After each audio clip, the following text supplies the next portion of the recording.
चालता फिरता भोपळा बघायचा का? भोपळा दाखवतो तुम्हाला बघा. अरे काय आपल्याला एक्सप्रेस वे लागायचं आहे, पण आपल्याला कोणती गाडी भेटली डायरेक्ट सोलापूर. आपण आहोत आता दिल्ली बॉर्डरला आणि विषय असा झाला होता की आपल्याला चलन लागलेलं आहे. यूपीचा एक एरिया एवढा पॉश आहे ना, काय सांगायचं. आणि एक एरिया बघा, अहो गाडी सुद्धा जाई नाही पुढं, काय सांगायची कधी.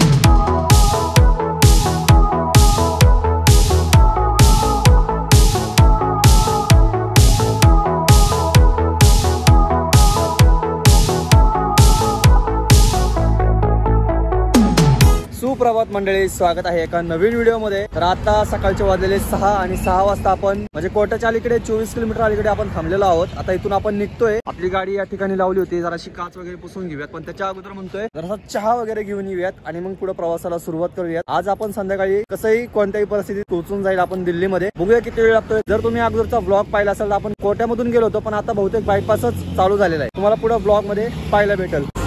मंडळी या चहा प्यायला, चहा घेऊयात आणि निघूयात पुढच्या प्रवासाला सुरुवात करूयात. गाडी स्टार्ट वगैरे केलेली, टायर वगैरे सगळे चेक केलेले. ओके, टायरला काहीच प्रॉब्लेम नाहीये. रात्री धूळ होती सगळी नुसती. फटाफट काच क्लीन करून निघूयात. 500 किलोमीटरच्या आसपास राहिलेले. फटाफट आज पोहोचून जातोय आपण, कारण की आता जो रस्ता आहे तो संपूर्ण NE4 आहे, त्याच्यामुळे फास्ट निघून जाईल. आपण लागलोय पुन्हा दिल्ली एक्सप्रेस वेला. तुम्हाला जर अगोदर माहिती असेल तर आपण असं इथून सरळ कोट्यामार्गे आपण पहिले गेलो होतो आतमध्ये. मस्त असं वातावरण झालेलं आहे आणि हा रस्ता माहितीच आहे तुम्हाला कसा आहे काय, त्याच्यामुळं प्रवास एन्जॉय करूयात. आता शेवटपर्यंत असंच आहे. मला वाटतं थोडंसं फक्त सवाई माधवपूर पाशी थोडासा कट आहे आपल्याला, बाकी मग पुढे तर तुम्हाला माहितीच आहे. परत आहे तसं डायरेक्ट दिल्ली बॉर्डर पर्यंत रस्ता एकदम सुपर फास्ट आहे. 500 किलोमीटर साठी GPS वरती फक्त 7 तास अंतर दाखवते. दिल्ली बघू शकता 466 किलोमीटर राहिलेली. सूर्योदय व्हायला लागलेला आहे मस्तपैकी आणि पाहू शकता किती सुंदर दिसतंय सूर्य. दर्शन घ्या आणि पुढे आपला प्रवास कंटिन्यू करूयात. आणि गाड्या काय सकाळ सकाळी एवढ्या गाड्या नाही आहेत. जे ट्रक्स आहेत मोठे मोठे ते सगळे टोलनाक्याच्या अलीकडेच थांबलेले आहेत. रात्री मस्त झोप घेऊन आता ते निघतील, पण तोपर्यंत आपण बऱ्यापैकी अंतर कव्हर करून घेतो. आणि तशी या रस्त्याला काही गर्दी वगैरे नसतेच, त्याच्यामुळे काय तो पण विषय नाहीये. आणि आता एकदम सनाट जाऊयात, काय हरकत नाहीये.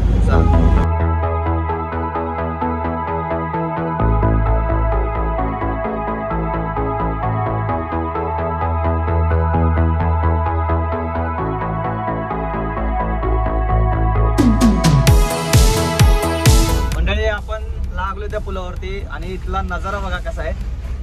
फुल पाणी पाणी एकदम.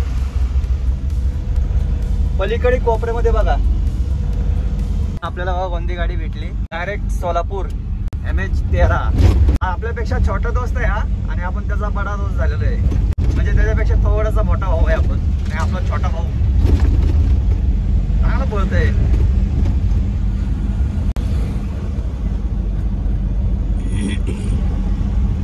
ओपन है एकदम. अच्छा भाड़ा मिला रहेगा इसको.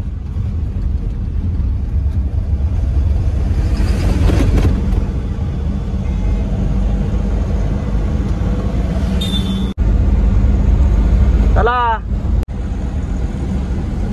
अशी मग गाडी द्यायची का? राजस्थान मध्ये तर आपण कधीच एंटर केलेलं आहे, पण पाहू शकता आपल्या गाड्या मस्त वेग अशा चाललेल्या आहेत. त्याच्यामुळे गाडी एकदम सावकाश व्यवस्थित चालवत जावं. डायरेक्ट मध्ये अचानक येतात, त्यामुळे व्यवस्थित चालवत जावं गाडी. दिल्ली एक्सप्रेस वे सुरू होणार आहे, त्याच्या अगोदर नाश्ता करून घेऊयात आणि या ठिकाणी आपण थांबूयात नाश्त्यासाठी.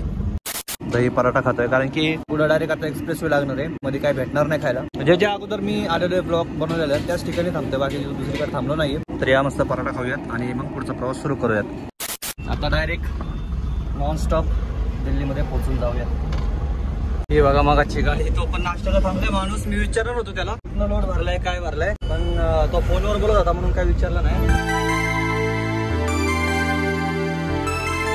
तुम्हाला चालता फिरता भोपळा बघायचा का? भोपळा दाखवतो तुम्हाला बघा. अरे काय खतरनाक सीन आहे बाबा.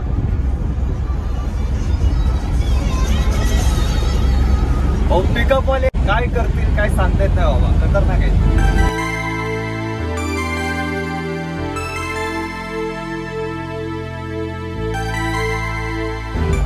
आपण आता गुरुग्रामला निघणार आहोत, पण मगाशी एक प्रॉब्लेम झाला होता. गाडीचं स्टेअरिंग एकदम हार्ड जात होतं, म्हणजे असं जरी केलं तरी गाडी एकदम अशी हालतच नव्हती आणि ॲव्हरेज पण देत नव्हती गाडी. पण फायनली प्रॉब्लेम सॉल्व्ह झालेला आहे आपले रवी भाऊ आणि गंधर भाऊ यांच्यामुळं. बस आपले रवी भाऊ म्हणजे एकदम टॉप विषय झालेला आहे. कोणताही प्रॉब्लेम असतो ते आपण सॉल्व्ह करू. ॲक्च्युली एअर पकडला होता ऑइलच्या ह्याच्यामध्ये डब्बीमध्ये, त्याच्यामुळं ते प्रॉब्लेम झाला होता. ब्रिज बघा कसा आहे हा. गाडी खाली झाल्यावर मला ऑइल लेवल वगैरे व्यवस्थित करून घ्यायची, बाकी सगळं चेकअप करून मग पुढचा प्रवास करणार आहोत. बघूया आता मटेरियल खाली झाल्यावर पहिलं ट्रान्सपोर्ट बघायचं आहे कुठलं आहे काय, आणि त्याच्यानंतर काय भेटतोय का लोड काय ते पुढं बघायचं आपल्याला.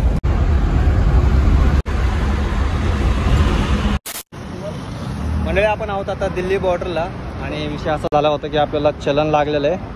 ॲक्च्युली काय झालं, ही बॉर्डर दिसली नाही आपल्याला, आपण क्रॉस केली आणि त्याच्यामुळं जो फाईन लागला आहे तो आहे 8,000 रुपये, जे की ग्रीन टॅक्स म्हणून असतो त्याचा. व्हिडिओच्या शेवटी सांगितलं आहे मी की हे सगळं कसं झालं. करोल बाग भावांना हे बघा, हे तुम्ही पाहिलं असेल बरेच ह्याच्यामध्ये करोल बाग. पोचला आहोत आपण दिल्लीमध्ये, आणि वेलकम टू दिल्ली. दिल्लीमध्ये आपलं स्वागत कसं झालं तुम्ही पाहिलं असेल. तर आपल्याला भरमसाठ असा फाईन लागलेला आहे, आणि आता मस्तपैकी चहा पितोय. अर्ध्या तासात पार्टीच्या लोकेशनला पोहोचून जाईल आपण, आणि काय भेटतंय का बुकिंग बघूया. फिरायचा विचार होता, प्लॅन होता, पण आता संध्याकाळी कुठं जाता येते का नाही पाहूया. भजनपुरा, यमुना विहार आणि गाझियाबाद माझा प्लॅन आहे. थोड्या वेळ थांबायचं दिल्लीमध्ये गाडी खाली आल्यानंतर, आणि बघायचं काय इथं भेटतंय का. जर नाही भेटलं तर डायरेक्ट मग गाझियाबाद किंवा फरीदाबादला जाऊन थांबायचं. पण मला वाटतं जास्त तर सांगतात गाझियाबाद. ती तुम्हाला एक खासियत दाखवायची दिल्लीमधली, जो आहे सिग्नेचर ब्रिज, जो की इथला फेमस आहे, तो तुम्हाला मी आता दाखवतो कसा आहे तो. ऐसा गोवा में भी हे यमुना रिव्हर आहे, यमुना नदी बघा. ते पोहोचलोय आपण भजनपुरामध्ये, आणि इथला एरिया बघा तुम्ही कसा आहे. पूर्ण धूळ मिट्टी एकदम, आणि तारा वगैरे बघा कशा आहेत. आणि हे सगळं बघून आपलं पुणे कसं वाटतं जरा कॉमेंट करून सांगा, आणि दिल्ली बघून घ्या तुम्ही. म्हणजे गव्हर्नमेंटने लक्ष द्यायला पाहिजे बरं का या ठिकाणी रस्त्याचं वगैरे. पण कमीत कमी आपल्या पुण्यामध्ये थोडं जरी रस्त्याचं जरी असलं तरी असं धूळ वगैरे असं नाहीये. ती बघा इथं कशी आहे, खतरनाक वाला ट्रॅफिक तर आहेच आहे, पण रस्ता पण असा खराब आहे ना, म्हणजे पार्किंगची वगैरे इधर कोई RTO वगैरह नहीं रहता क्या, ऐसा फाइन वगैरह नो पार्किंग का ऐसा कुछ नहीं. कैसे भी गाड़ी लगा के जा रहे हैं सब, ऐसा जाते नहीं उठा लेते हैं गाड़ी MCD वाले. कभी कभी नहीं रहता है. चला म्हणजे डायरेक्ट भेटतो लोकेशनला, कारण की भरपूर ट्रॅफिक जाम झालेलं आहे भरपूर. घरं पण बघा तुम्ही या ठिकाणी, म्हणजे असं काही प्लास्टर वगैरे तुम्हाला दिसणार नाही जास्त घरांना, माहित नाही कशामध्ये. भाई हम तो बहुत खुशनसीब है वैसे बोले तो. आपल्या रस्त्यानं तुम्ही खड्डे म्हणता, ह्याला तुम्ही काय म्हणताल. रस्त्याची बघा ना कसली वाट लागली सगळी. रस्ताच नाहीये हा ऍक्च्युली, काय अवघड आहे, खतरनाक सीन आहे सगळ्या इकडं. UPचा एक एरिया एवढा पॉश आहे ना, काय सांगायचं. आणि एक एरिया बघा, अहो गाडी सुद्धा जाय नाही पुढं, काय सांगायची कंडिशन. लय भांगणार आहे लय, काय खरं नाही बाबा. गाडी पार उचलून फेकल्यासारखी होती.